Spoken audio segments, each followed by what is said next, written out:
et générique. Up arise in the canyon, that's where I long to be, with my three good companions, just my rifle, pony and me.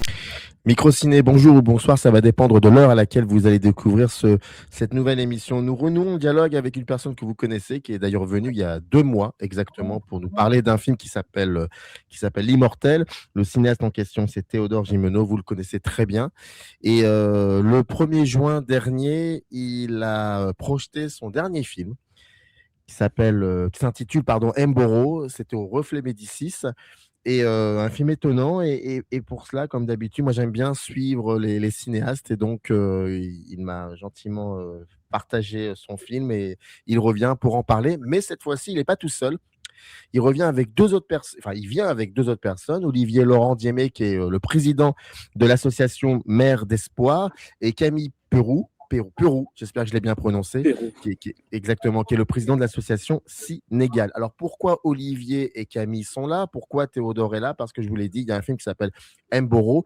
Et dès le début du film, le film nous raconte, enfin nous explique, nous contextualise le récit, à savoir que de août 2024 à février 2025, 5 étudiants de Kedge Business School à Bordeaux se sont mobilisés à Mboro, qui est au Sénégal, qui est une ville côtière du Sénégal, située à 3 heures de route au nord de Dakar, dans le cadre de leur projet étudiant ProAct, visant à contribuer à la rénovation et à la réhabilitation d'un cinéma de plein air.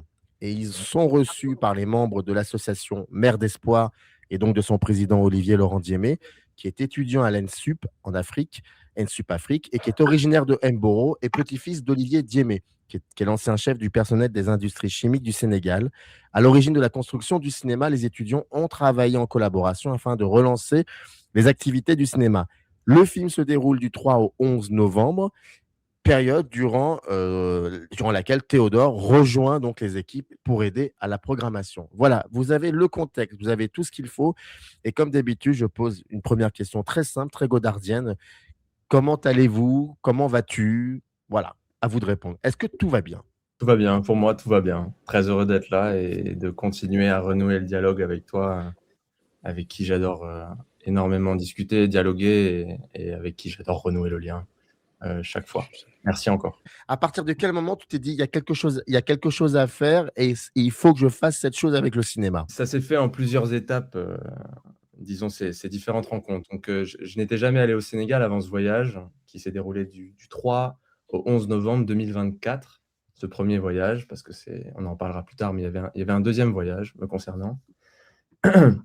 Et je connaissais plutôt le côté de Camille, parce qu'on a un ami en commun qui s'appelle Matteo Mencucci, que j'ai rencontré en 2022, lorsque lui et moi, on avait les mêmes galères à Paris, de trouver un appart. Et en fait, on avait le même copain, qui nous a tous les 2 dit à nous 2, sans nous dire à nous 2 d'ailleurs que l'autre allait être là, qu'on pouvait dormir chez lui dans un 19 mètres carrés à Clichy. Et en fait, je me suis retrouvé au même endroit que Matteo, avec qui on a passé 3 semaines, 1 mois, en concubinage sauvage. Et en fait, on s'est liés d'amitié, on a commencé à faire un petit peu chacun les trucs qu'on devait faire de notre côté. Lui préparait les concours pour l'école de commerce, qui est du coup cette école de Catch Business School. Il ne savait pas qu'il allait aller à Bordeaux à ce moment-là, même s'il est né à Bordeaux à l'origine, et puis il vient de là, d'une certaine manière.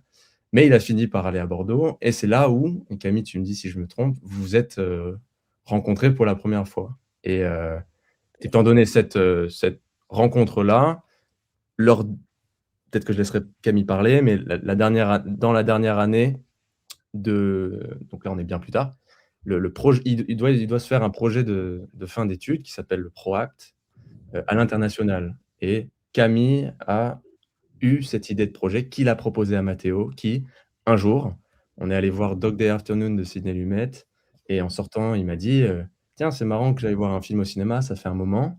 Donc, Matteo n'est pas particulièrement cinéphile au moment où je le rencontre, et il me dit l'année prochaine, je pars au Sénégal pour rénover un cinéma de plein air avec des copains.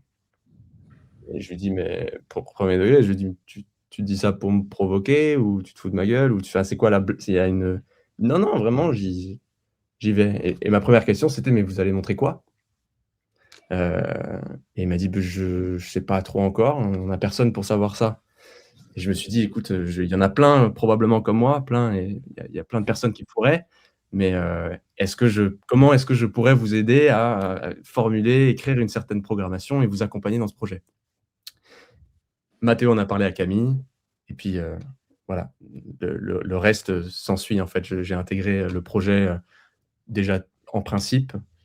On a parlé un petit peu de ce qu'on pouvait montrer. Pour moi, il y avait une opportunité extraordinaire de présenter des films qui pourraient créer des dialogues très particuliers, ne serait-ce que des films, sénégalais, mais aussi des films contemporains, sénégalais ou internationaux ou des films anciens, on pourra peut-être en parler. Donc voilà, le lien s'est fait sur ça et Olivier, j'ai eu la chance de le rencontrer sur place, une fois que j'arrivais à Mboro pour la première fois, heu, en 2000 ouais, le 2 novembre, je suis arrivé un jour avant, le 2 novembre 2024.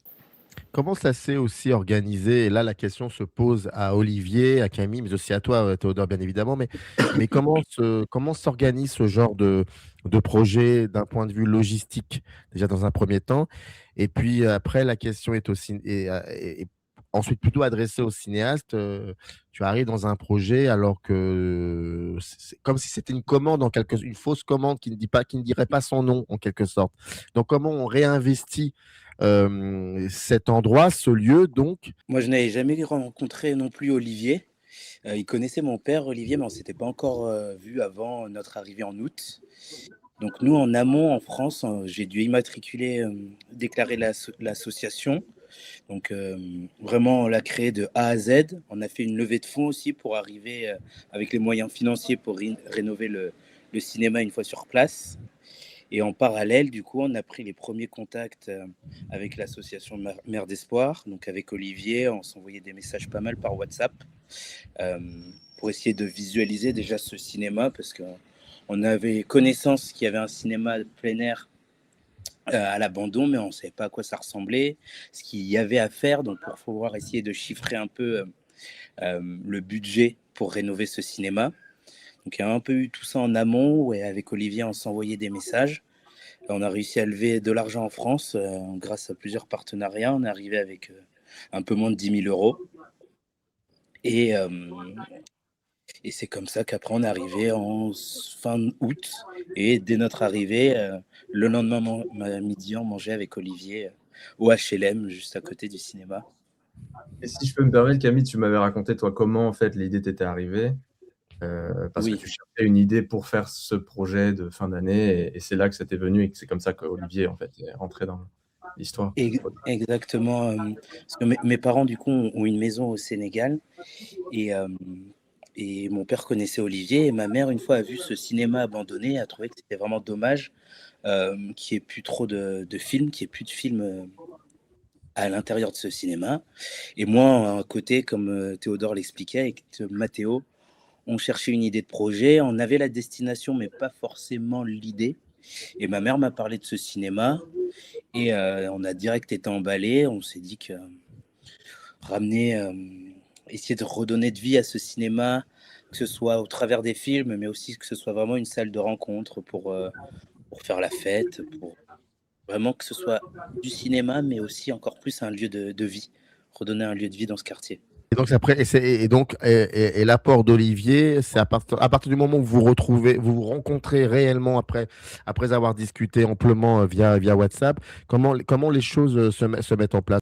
Camille, on s'est connus par le biais de son père. Son père qui vient fréquemment au Sénégal ici. Il vient en vacances au Sénégal fréquemment. On s'est connus après, vu qu'il venait à la maison, et moi j'habite près du cinéma. J'habite près du cinéma, vu qu'il venait à la maison, il a vu que le cinéma était délabré. Il y avait rien, ça ne fonctionnait plus. Il n'y avait rien aux alentours, c'était délabré en fait. Après, il m'a parlé d'un projet avec son fils, Camille. Après, j'ai pris le numéro de Camille, on a commencé à faire les démarches pour voir, essayer de lancer les collectes pour voir la somme à collecter pour la rénovation du cinéma. Mais tout s'est fait avec Camille. Avec Camille, on a discuté via WhatsApp pour préparer leur venue, leur arrivée au Sénégal. De ce fait, une fois qu'ils sont arrivés, on a commencé les travaux. Tout était presque prêt. On a commencé les travaux, l'achat. On est parti à Dakar aussi, acheter les matériels pour le bon déroulement du cinéma. Ça faisait combien de temps que ça faisait combien de temps que cette cinéma a été abandonné? Ça faisait 15 voire 20 ans. Il n'y avait plus de films, il n'y avait rien. Et pourquoi le cinéma a été abandonné? Bon, par manque de moyens, il n'y avait pas de moyens. Et avec la nouvelle technologie, les gens préfèrent regarder les films chez eux, via leur téléphone, au lieu de venir au cinéma. Et il n'y avait pas les moyens aussi, il n'y avait pas les matériels, tout était gâté. Il n'y avait rien. Ouais, c'est Après, une des quand ils premières sont réactions. venus, ils ont apporté leur touche. Oui, Olivier, excuse-moi de te couper. J'avais, moi, remarqué quand j'étais arrivé, peut-être que tu as vu ça dans le film aussi, Samir, au fond de la salle, il y a des énormes trous carrés, comme si on avait jeté des briques à travers, qui étaient en fait une ouverture, plusieurs ouvertures pour pouvoir avoir la salle de projection qui est en fait derrière. Il y avait une salle de projection qui était sur le dos avec ces petites ouvertures pour pouvoir avoir un projectionniste placé avec son outil de projection. Et je crois que c'est ça, Olivier, tu racontais qu'en fait, dès qu'on est sorti de cette ère, les moyens présentés pour projeter des films n'ont pas été actualisés. Ce qui fait que naturellement. Ouais, c'est ça. Ouais. Et est-ce que vous avez reçu aussi, parce que Camille, tu expliquais qu'il y a eu des demandes de subventions en France, si j'ai bien compris, mais est-ce qu'il y en a eu aussi au Sénégal? Je peux répondre pour la première partie. Nous, on a essayé de faire des demandes de subventions au Sénégal depuis la France. Et pour notre part, Sénégal, ça n'a pas marché. On n'a pas réussi à avoir d'aide du Sénégal. Même ici, on a lancé des collectes à des subventions, des demandes de subventions par la mairie, à travers la mairie, mais il n'y avait pas eu de réponse. Il n'y avait pas eu de réponse. Jusqu'à présent, il n'y a pas eu de réponse. Maintenant, je vais essayer de prendre le film aussi, de Théo. Je vais présenter ça au maire pour qu'il voit qu'on a fait un excellent travail. Et s'il pourra aussi nous subventionner parce que la réflexion, ça reste la réflexion de l'environnement extérieur. On a repeint les murs, mais ça reste l'extérieur. Maintenant, je vais prendre le film. Après, je vais solliciter au maire pour qu'il puisse nous donner une subvention pour qu'on puisse continuer les travaux. Parce que pour rajouter aussi, c'est vrai qu'on avait, en France, on avait fait 2 plans de budget, 3 budgets différents, donc un à 5, un à 10 et un à 15 000 euros. Et du coup, en fonction des paliers qu'on atteignait, on allait plus ou moins loin dans les travaux. Et du coup, on s'est arrêté au 2e palier, à celui de 10 000 euros. Donc, on a refait le cinéma. Mais c'est vrai qu'on n'a pas pu faire non plus l'extérieur. On voulait faire une genre de bibliothèque qu'on n'a pas fait non plus. Donc, disons que le projet n'est pas non plus abouti à 100%, dans le sens où il y a toujours une marge d'évolution.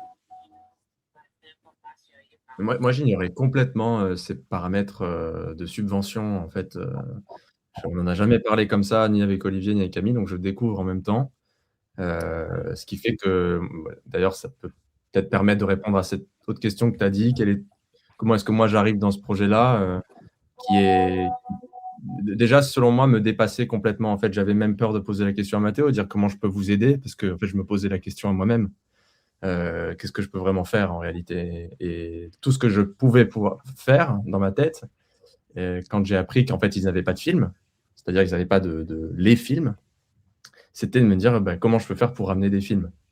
Ce serait peut-être la première chose que je pourrais faire. Quand j'arrive au Sénégal, j'arrive avec aucune autre intention que de leur apporter un peu de ressources, et qui sont des ressources d'une certaine manière que j'ai amenées gratuitement, mais du coup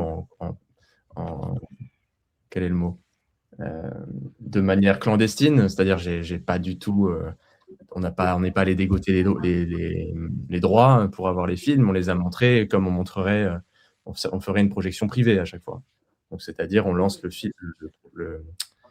fichier MP4 ou QuickTime et juste on le projette avec un projecteur qu'on a acheté. Donc tout ça a été de manière faite de manière clandestine, bien que le mot soit un peu trop fort, mais du coup pour amplifier, pour créer un premier premier jet de ce que serait un nouveau cinéma, vu qu'il y a surtout beaucoup de potentiel, je crois, dans la réhabilitation.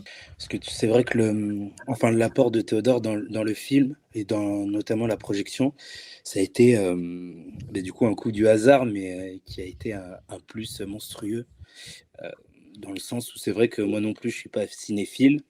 Et toute cette idée, tu en parleras, je pense, beaucoup mieux que moi, Théodore, mais de quoi présenter, comment le faire, tout ça, tu nous as accompagnés sur ça et tu nous as aussi enlevé j'allais dire épine du pied, mais je pense pas que ce soit le bon terme, mais on a pu, grâce à ça, se concentrer sur d'autres plans du projet. Ça nous a enlevé vraiment du poids et tu nous as vraiment épaulé sur ce côté-là, et je pense qu'Olivier sera d'accord avec moi. Et je crois que le film trahit ça aussi, si je peux me permettre. Et je trahis au sens noble, c'est-à-dire que ces mecs-là jouent aux cartes. Ces mecs ont une ambition qui, je trouve, est noble, très très noble, et en même temps ont une distance qui, moi, m'a fasciné. J'ai trouvé ça fascinant d'avoir une distance, de pouvoir attaquer un projet comme celui-ci avec le sang-froid, avec la tête froide. J'appellerais ça, parce que je trouve ça... J'aurais eu d'autres intentions. J'aurais pas refait les murs, moi, en premier. J'aurais pas fait tout ça.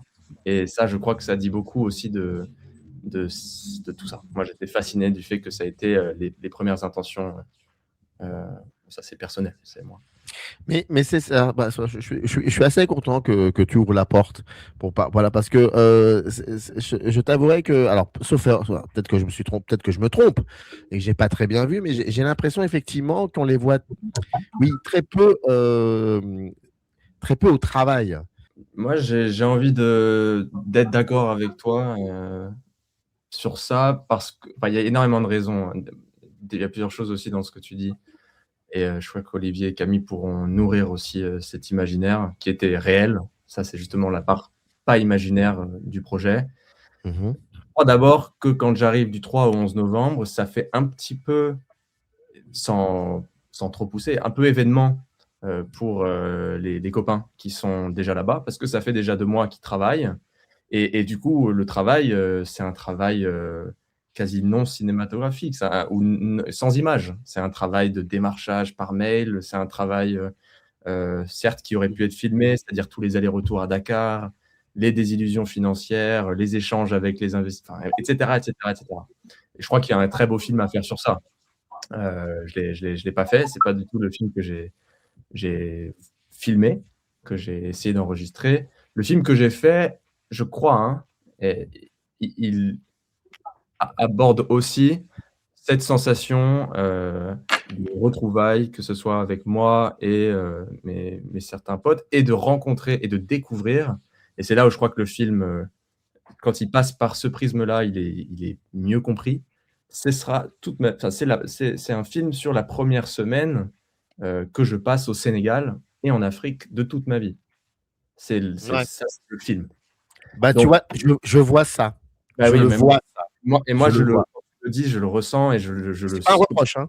C'est Non, absolument non. pas un reproche. Au contraire. Au Ouais. contraire. Il y a à ce moment-là trop et très énormément de choses en fait qui se passent dans ma tête. Bah oui. Énormément de choses. L'imaginaire est beaucoup trop fort. J'aime le cinéma, et donc quand on aime le cinéma et qu'on se penche sur des grands pays de cinéma, le Sénégal est un pays immense. Et quand j'arrive, en fait, je leur vomis tout ça dessus. Je leur dis, mais les mecs, il faut faire attention.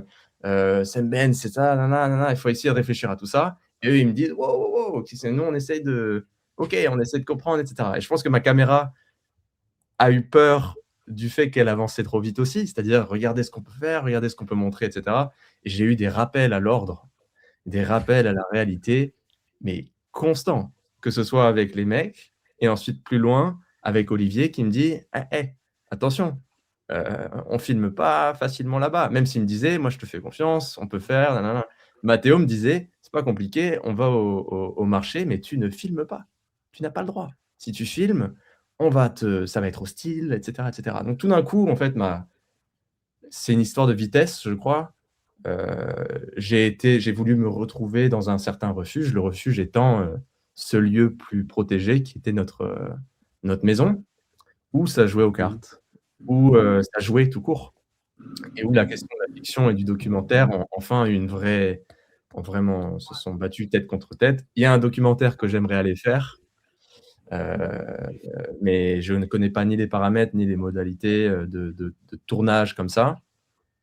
Tu peux bien imaginer, j'avais pas ni d'autorisation ni quoi que ce soit. Et puis la caméra était une sorte de caméra de reportage de télévision avec un œilleton, donc il y avait tout un imaginaire d'avoir cette caméra-là. Et donc, ouais, moi je suis d'accord avec toi, et je pense que Camille et Olivier pourront attester de ces questions-là, qui sont des questions cinématographiques, mais qui sont devenues des questions sociales, humaines, et juste aussi d'intérêt. Moi, j'aime le cinéma, mais qui dit que rénover un cinéma est le travail d'un cinéphile? C'est pas forcément que le travail d'un cinéphile. Donc voilà, je suis arrivé avec toutes ces choses-là qui se sont vite calmées. C'est pour ça que ça a commencé le 3, pas le 2, parce que le 2, j'étais encore le 2 novembre, j'étais encore un peu dans mon imaginaire. Tout ça, c'est un peu estompé. Bon, pour reprendre aussi, vous parliez du travail et des cartes. Et c'est vrai que nous, on arrivait assez avec cette énergie école de commerce, faut le dire, où on va rénover un cinéma, ça va aller vite, ça va aller fort. Et du coup, Théodore arrive en novembre. Nous, on est là déjà depuis fin août. Et personnellement, dans mon imaginaire, je pensais que novembre, Théodore arrivait, on aurait déjà passé 2-3 films. Alors qu'il arrive, on a à peine récupéré le matériel à Dakar. Donc c'est vrai qu'il y a toute cette notion du temps là-bas et qui est très bien retranscrit justement quand on joue aux cartes, quand on fait la lessive à un moment où tout est assez comme si le temps était suspendu et tout va très lentement. Et on arrive du coup de plus en plus à apprécier le fait que ça aille lentement. Donc on s'habitue en fait à cette lenteur, et c'est ce qui fait le charme de ce pays du Sénégal, qu'on arrive avec un projet, on va rénover un cinéma, mais bon, quand est-ce que ce cinéma sera fonctionnel, on ne le sait pas, et au final, ça arrive vraiment tard, si je puis dire, la fin de notre projet, sur les 6 mois. Et c'est pour ça que la caméra, elle se fait voler. Maintenant, je comprends. Mais oui, ça dit quelque chose. Ça dit quelque chose. Si je peux me permettre et faire un petit peu de ton travail, Samir, est-ce que je pourrais poser une question à Olivier en fait? Je t'en prie, bien sûr, je t'en prie. Parce que par rapport à ça, je le vois un mal comme un mal pour un bien. Tu vois, le film étant un petit, il se désoriente à un moment et il va essayer de regarder ce qu'il y a d'autre à part le cinéma. Olivier, comment est-ce que toi tu comprends ça dans le film et dans ce que Camille vient de dire, c'est-à-dire cette lenteur? Nous, on l'entend comme de la lenteur, mais aveu peut-être de trop de vitesse. Mais comment est-ce que toi tu comprends ça, Olivier, cette lenteur? J'imagine que tu n'appelles pas ça de la lenteur. Je ne vais pas le prendre comme une lenteur, mais en fait, ce sont les travaux ont été faits dans les normes, raison pour laquelle il y avait cette lenteur. Et les ouvriers, en fait, ils devaient bien travailler sur le cinéma parce que on a investi là-dessous. 10 000 euros, c'est beaucoup d'argent ici au Sénégal. Quand tu as mis 10 000 euros, il faudrait, par exemple. Oui, ma question était un petit peu brouillonne. Ce que j'essayais de dire, c'était que je crois que Camille et moi et les autres n'ont pas bien jugé la chose. C'est-à-dire qu'on est arrivé et on n'avait pas les règles en tête. Et en fait, moi, j'ai à tout prix essayé de me brancher sur ce que je n'avais pas compris et de me dire, je crois que ça irait pas aussi vite que je pense non plus. Et en fait, il va pas y avoir de travaux de cinéma. En fait, ils vont pas réussir à travailler. Il y aura du travail, mais il sera en hors-champ. Il s'est passé avant moi, mais je crois que je vais le rater, en fait, le travail. Et c'est pour ça que tu décides un moment d'aller voir un peu ailleurs? Entre autres, parce qu'en fait, je crois qu'il y avait du travail, mais du coup, quand il y avait travail, moi-même, j'aidais à la programmation. Donc, j'ai un petit peu de rôle.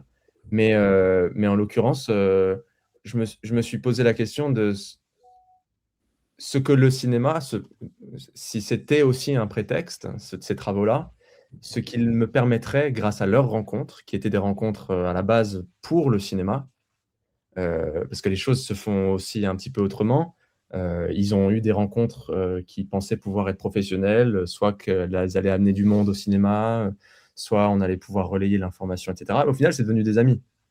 Et ces gens-là sont devenus des amis qu'ils ont continué à côtoyer et parfois ils invitaient à venir voir des choses. Donc, l'ami Ibou, qui présentait son chant et qui travaillait du coup avec d'autres Sénégalais en situation de handicap, c'est en fait son quotidien à lui nous a été offert et j'ai absolument essayé de voir ce qu'il y avait à recevoir de ça. Pareillement avec l'école qui était une autre,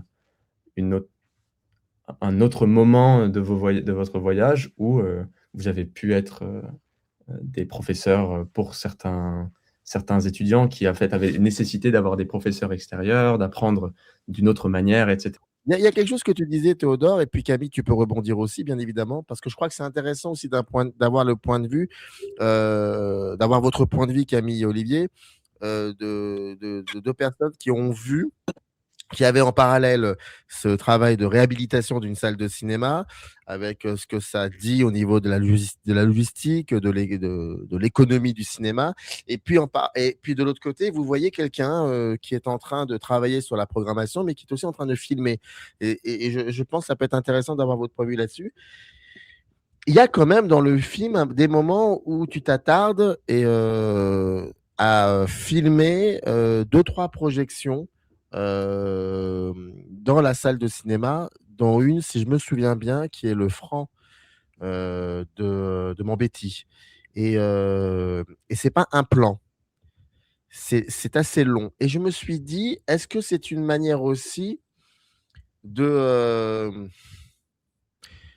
non pas de se réfugier, mais de rappeler quand même l'intention première de ce film, du projet, à savoir montrer des films dans un endroit, dans une salle de cinéma, et dire aussi que ces films-là, le cinéma dans ce qu'il pourrait dire, bah, ça reste quand même une continuation de ce travail que font les étudiants, que font Camille et Olivier, que tu fais toi.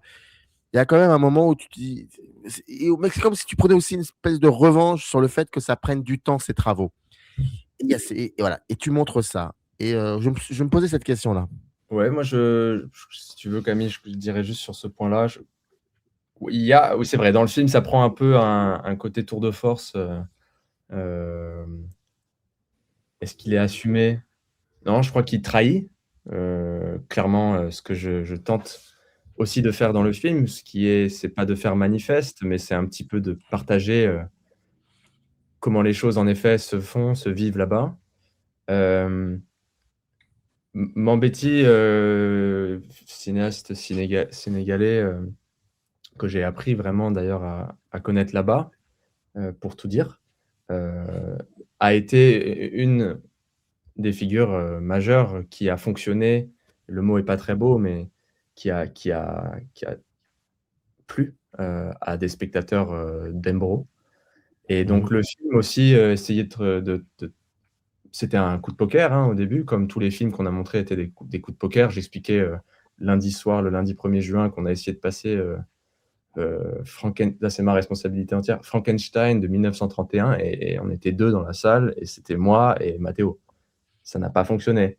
Et en l'occurrence, le Franc, quand il a été montré, suivi ensuite de La Petite Vendeuse de Soleil, mais c'était extraordinaire. Je pense pas que ça n'a qu'à voir avec le fait que c'est en Wolof. Loin de là. Je pense qu'il y a des images, je pense qu'il y a de la musique, qu'il y a des choses qui s'apparentaient comme à un miroir, étant donné que beaucoup des spectateurs étaient des orphelins ou allaient à l'école coranique et n'avaient jamais vu d'image plus grande que celle sur leur téléphone. Donc ça, c'était très étrange de se voir à taille réelle. Je crois que c'est ce que nous ont ensuite donné comme écho Olivier et les autres qui parlaient en Wolof, qui nous disaient les enfants, ils se sont jamais vus aussi grands. Et le film de Le Franc, il n'est pas très vieux, il doit avoir 26, 27 ans. 97. Donc il parle encore de la dévaluation du franc CFA, etc. Donc il y a des choses qui sont encore très très présentes. Donc dans le film, en effet, je suis d'accord, ça arrive comme une sorte de témoin, de totem.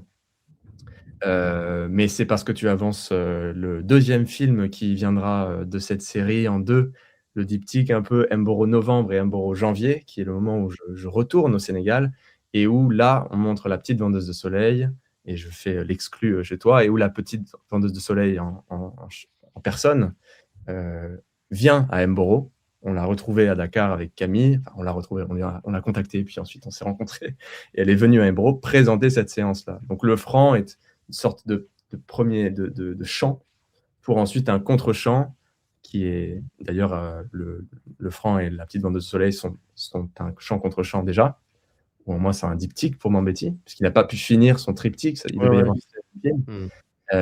Et d'une certaine manière, il y avait une sorte de clin d'œil à personne pour l'instant, parce que personne n'a vu le deuxième film, mais d'un retour, et de dire que Mambéty a trouvé une place, mais c'est pas... Moi, c'était un test, comme il y a eu plein de tests, et ensuite, il a pris une place qu'on lui a donnée, en fait, qu'on lui avait déjà réservée, j'ai l'impression.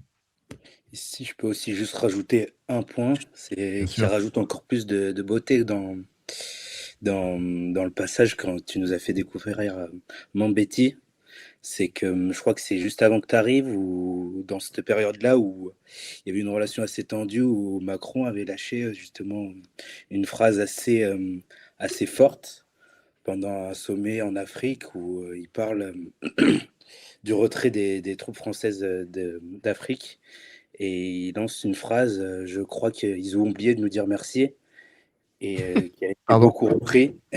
Et ça fait Désolé, totalement référence à cette ingérence française sur le continent africain.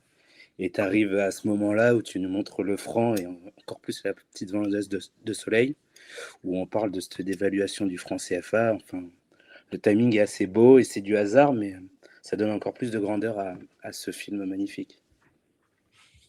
Ouais. Et avant, on avait montré d'autres films. J'ai essayé de voir ce qui fonctionnait et c'était vraiment de l'essai et de voir qu'est-ce qui passait ou pas. Et en fait, il y a eu une anecdote et Olivier m'avait dit ça. Je sais plus. On a montré Chedo de Ousmane Sembène et dans un quart du film, je vois que ça tourne des têtes, je vois que ça réagit un peu étrangement. Et il y a une jeune fille qui vient me voir et qui me parle et qui me dit est-ce qu'on peut mettre le film en français? On comprend rien. Et je dis mais qu'est-ce qui se comment ça? Et il dit mais c'est de l'ancien Wolof, on comprend plus rien. Et Oui, mais c'est comme en Algérie, l'arabe littéraire et le derja, c'est exactement la même chose. Mais ouais, c'est ça. et donc avec ça, on s'est dit bon, qu'est-ce qu'il y a entre Sembène et j'allais dire Fast and Furious, mais ça n'a aucun rapport. Mais qu'est-ce qu'il y a entre ces films-là? Il y a peut-être Mambéty qui est dans un contemporain qui est juste derrière, qui était juste là, Ouais. et qui parle encore d'un monde contemporain d'aujourd'hui. Mais restons sur ça, sur la programmation.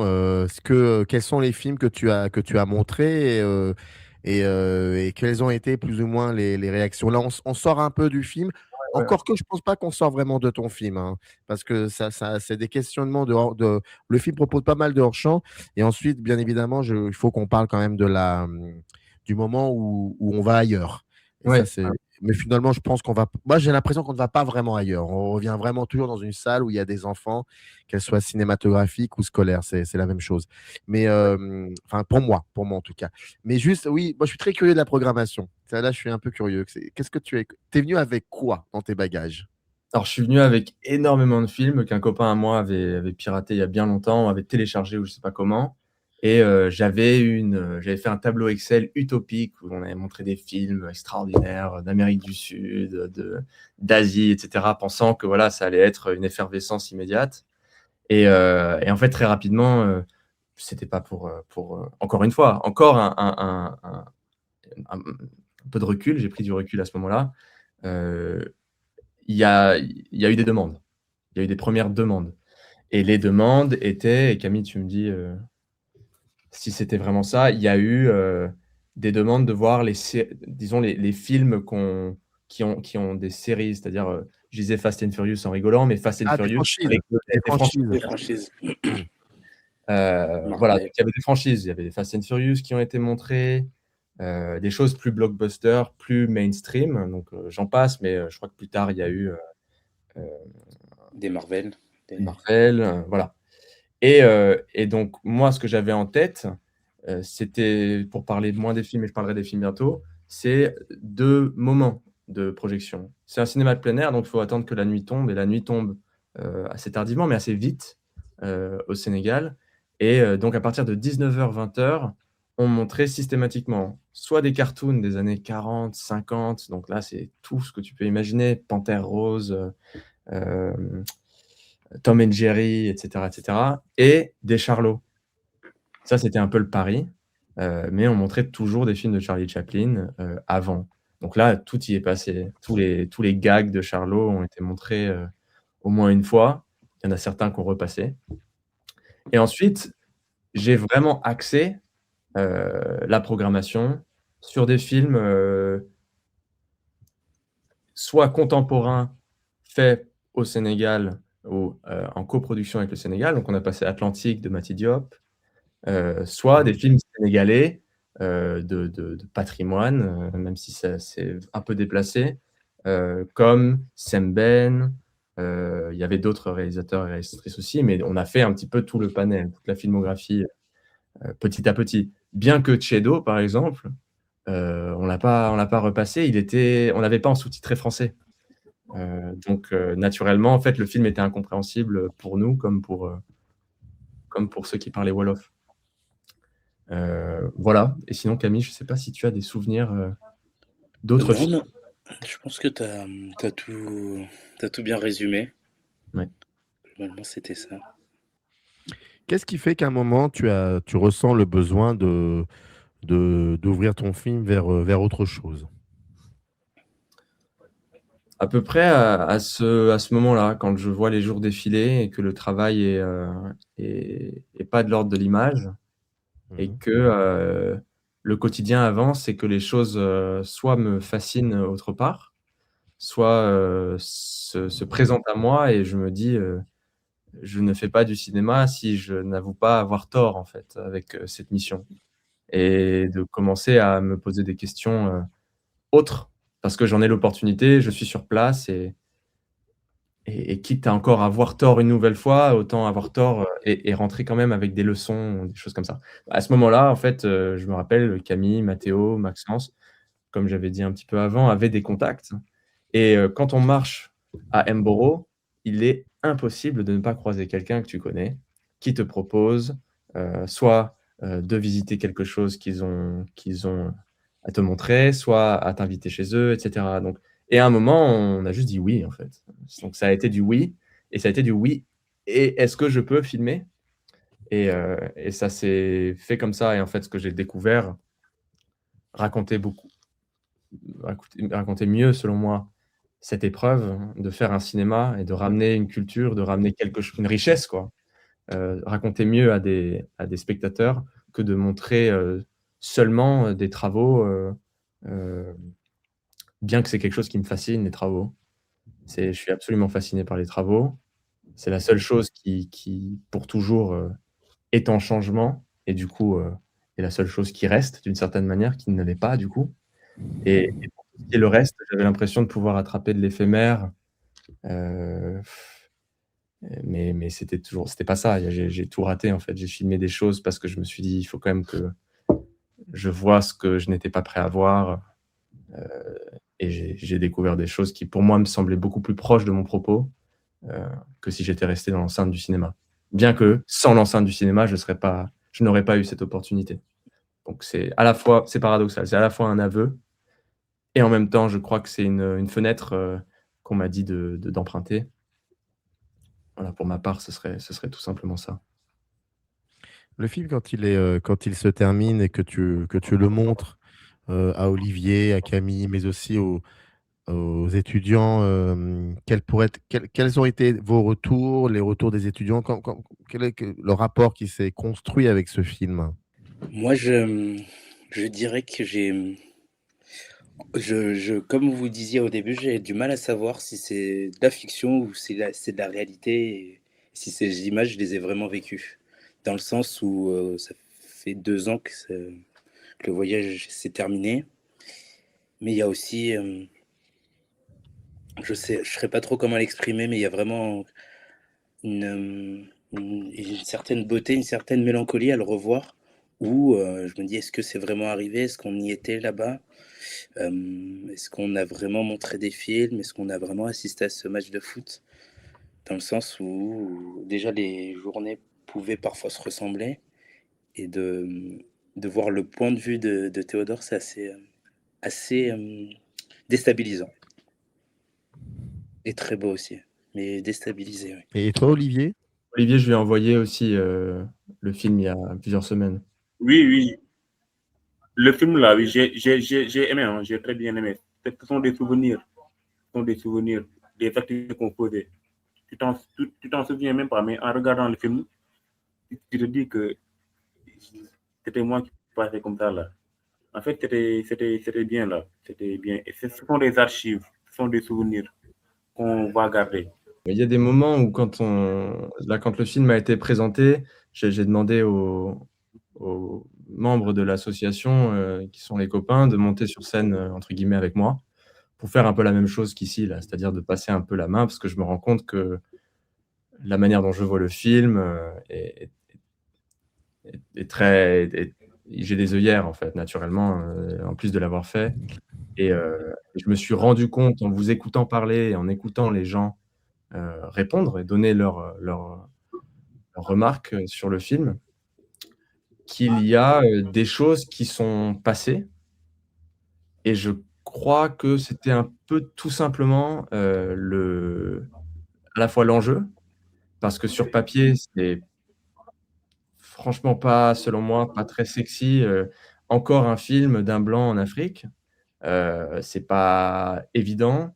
Il y a une histoire de gens qui ont cherché et creusé cette question et qui ont le mérite d'y être allés, et qui ont fait œuvre. Je pense à Jean Rouch, mais c'est pas le seul. Il y a énormément de gens qui ont tenté de relater tout ça et puis même, il y a des gens sur place qui ont raconté cette histoire et qui tentent encore de partager leur film à l'international. Moi, si je pouvais y aller et revenir, en passant, c'est-à-dire des choses d'une quotidienneté, d'une richesse ou d'un intérêt particulier, guidé du coup par les gens que je rencontrais là-bas, qui allaient me dire où est-ce que ça allait être intéressant et important pour moi d'aller. C'est-à-dire si tu veux comprendre Mboro, c'est pas dans le cinéma délabré que tu vas le comprendre. C'est au match de foot qui se passe mardi soir. Il faut absolument que tu y sois et les enfants, ils ont besoin aussi de voir ta caméra, elle est très intéressante, ils ont vu des images, ils savent comment ça fonctionne et cetera. Ils aiment le cinéma et d'aller leur parler et donc selon ces choses-là, je me suis dit: «Je pense que je vais rater mon film, mais ce que j'espère ne pas rater, c'est, de passer des choses qui soit passent et tant mieux, soit ne passent pas et je pourrais réfléchir vis-à-vis de ce regard-là qui est pour moi, éminemment intéressant et qui est intemporel. Cette question des pays qui communiquent, des nations et des cultures qui communiquent.